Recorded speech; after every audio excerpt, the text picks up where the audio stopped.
Right, Erik Ten Hag joined Manchester United, or was confirmed at least, in April 2022, 2 years ago.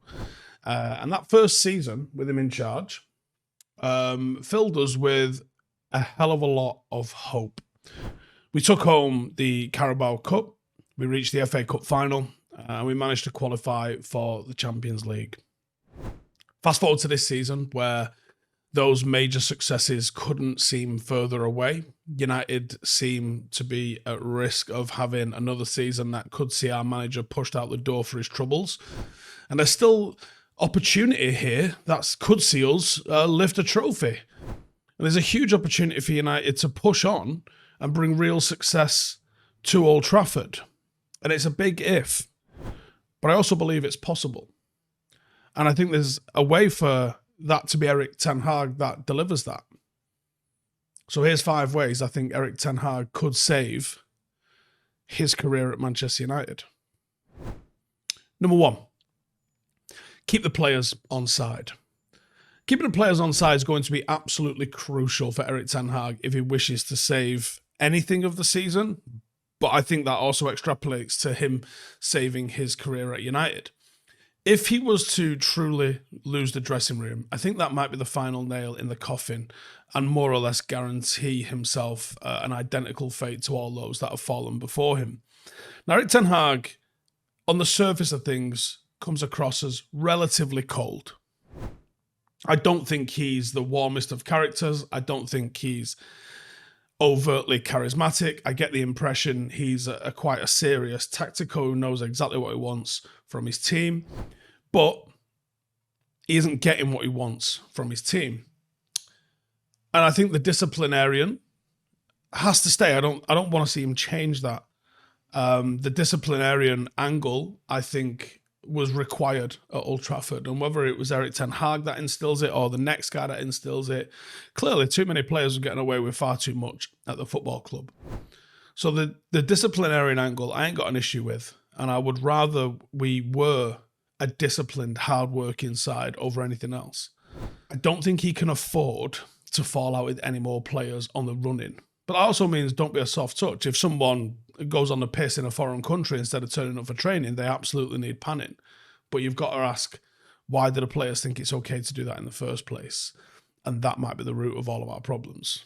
Right then, folks, our mates at Surfshark are here to make sure that you are cruising the internet like a pro.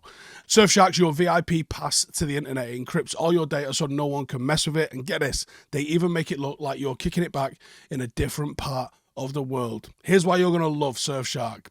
It unlocks blocked websites and dodge those pesky geo restrictions that you can get on certain places as well. So if you fancy a bit of BBC, iPlayer or Netflix from across the pond, Surfshark's got you. And there's a whopping 3,200 servers in 100 different countries as well. So you can catch sports streams from anywhere on the globe. And when you're streaming, Clean Web kicks in to keep those annoying ads and malware at bay, giving you a worry-free viewing experience. One account for all your gadgets, whether it's a phone, a laptop, you name it, it is covered. Stay safe and secure with Surfshark. Use Howson at the checkout. That's HOWSON for an extra 3 months free at surfshark.deals/Howson. The link is down below, or scan this QR code. And remember, they've got your back with a 30-day money-back guarantee. Go give it a whirl. Number 2, find structure.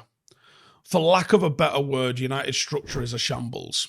Every single goal that we score feels like the impossible, with individual brilliance, the only sort of pattern that seems to be United's playing this season.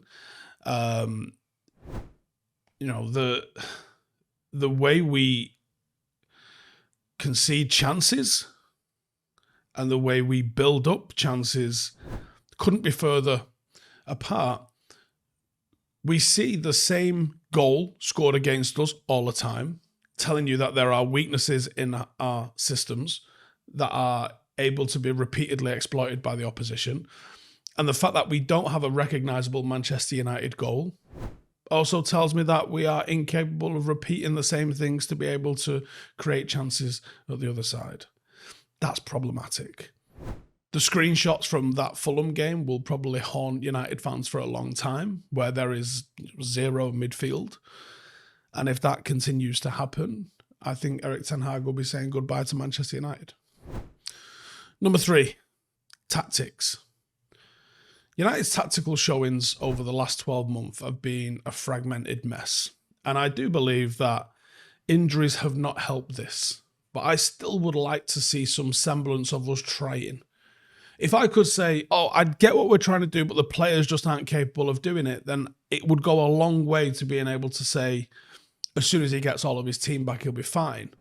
The problem is that we don't see anything. And are we just going to rely on those players being able to do the right thing once they get back? The problem with this United team is there isn't a plan B because there isn't a plan A. And when there's no defined plan of what we're going to do every time we get in possession, how could we possibly have a plan B? When the opposition stop us, which happens, what are we able to do to circumvent that? Ten Hag needs to have a serious think with the coaching staff and the analysts about the way forward. And we need to have a way where we can be consistent and proactive with or without our best 11. Now, I genuinely believe Casemiro in form, and Eriksen in form, and Martinez and a Luke Shaw available for selection, and Manchester United would be a lot different structurally with the ball. But you have to find a way to be able to look like Manchester United even with players missing. Number 4, win the FA Cup.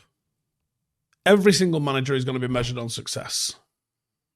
And yes, we won the lesser of the domestic trophies available last season. It would be a technical step up if we won the FA Cup this season. I don't think I would call it progress because it doesn't feel like progress, but it would be a technical step up and it would be the deliverance of another trophy. And it would give us something to smile about in the same way last season did with the Carabao Cup, because that was a good memory. And football clubs should be about winning stuff. It's not a big enough trophy to make the manager untouchable, and I wouldn't expect anybody out here saying that.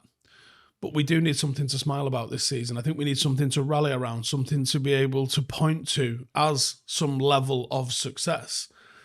Because we are at risk of finishing probably in 6th place without a trophy.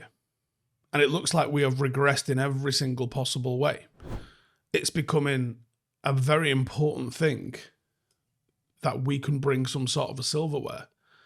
And while the Carabao Cup did mean something, the FA Cup certainly would be bigger than that on stature alone. And number 5, and arguably the most important thing, because even if we didn't win the FA Cup and we didn't get our tactics right and we didn't have him falling out with no players to the end of the season, the qualification for the Champions League probably trumps all.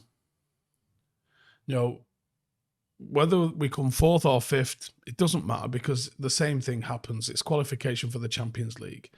If you somehow manage to qualify for the Champions League as well as win the FA Cup, that would transform the feeling of this season to, wow, we scraped through there being shit.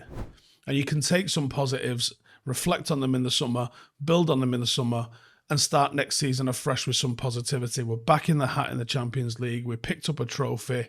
Nice. It's going to be absolutely crucial for Ten Hag to achieve this out of all of the rest, if anything. A poor season could have serious repercussions for both this season, but the subsequent seasons if we fail to get Champions League football.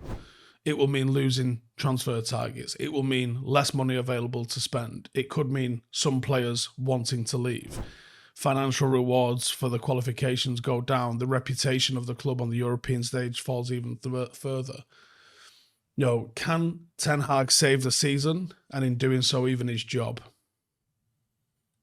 Or is the curtain calling on his Manchester United career? This week will be pivotal. 2 losses, and the fat lady might start warming up. 2 wins, and she might take a seat. Let me know your thoughts in the comments. See you in the next one. Hey, thank you for watching the video. If you are new around these parts, then don't forget to subscribe. My channel is proudly supported by my community on Patreon. If you'd like to get a little bit of extra content, a Discord group, meetups, five-a-side games, weekly podcasts, behind the scenes, and even an occasional bit of transfer news as and when I get it, then for the price of a pint, you can show your appreciation for the content that we make and get some goodies for doing so as well. Check the link in the description or click the button right here. You'll also find all of my socials here too if you want to follow me on any of those platforms. Nice one.